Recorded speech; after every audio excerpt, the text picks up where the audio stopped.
Le chrétien avec Jésus n'a pas peur d'affronter les épreuves. Chers frères et sœurs, il semble qu'il soit pratiquement impossible de vivre dans ce monde sans rencontrer les épreuves. Bref, sans goûter aux difficultés. La vie n'a jamais été un long fleuve tranquille pour personne. Les difficultés, les épreuves, nous en faisons forcément l'expérience à un moment ou à un autre. Et ce n'est pas en devenant chrétien qu'on échapperait. Quand on voit la vie de certains chrétiens, on a parfois l'impression que les épreuves sont devenues le quotidien de leur existence depuis qu'ils ont choisi de marcher à la suite du Christ. L'évangile que nous venons d'entendre fait justement écho à cette réalité. C'est Jésus même qui annonce à ses disciples les persécutions qu'ils rencontreront dans leur mission et dans leur vie. On portera malheur sur vous et l'on vous persécutera. On vous livrera aux synagogues ou aux prisons. On vous fera comparaître devant de rois et de gouverneurs. Ces paroles de Jésus résonnent fortement à nos oreilles, que l'on peut dire qu'elles sont effrayantes, mais même décevantes, surtout pour ceux qui pensent qu'être chrétiens nous accélérer du malheur et des épreuves. Apparemment, être chrétien n'a jamais fonctionné comme une assurance du risque. Cependant, se limiter à une vision de la vie à la suite du Christ, comme une promesse de vie faite uniquement l'épreuve, serait une mauvaise façon de comprendre la parole de Jésus, qui doit toujours être la bonne nouvelle, un message d'espérance et de joie.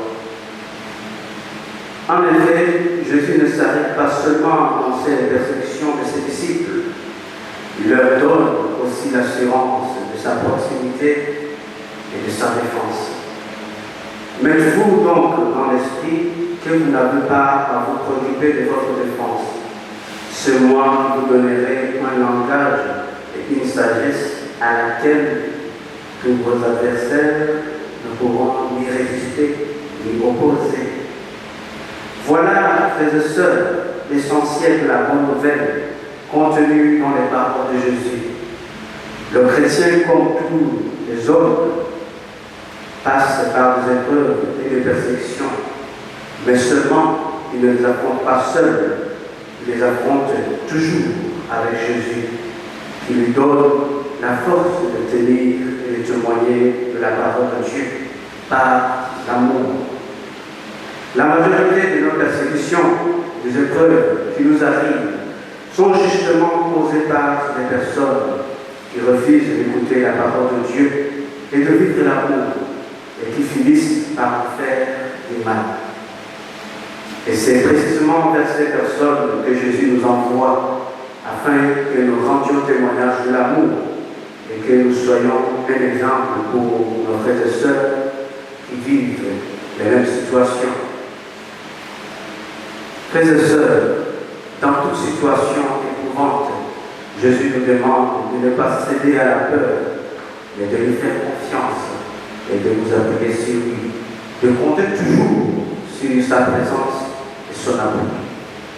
Il nous donne la force, la sagesse et le courage nécessaires pour traverser les épreuves et pour vous témoigner de l'amour de Dieu au cœur même de la souffrance.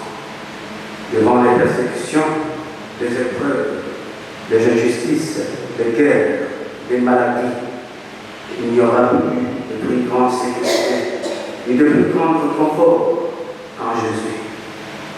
Pour celui qui persévère en son amour, dans un seul chevet de sa tête, il sera perdu. Il me soutient, il ne mourra pas, il conduira toujours.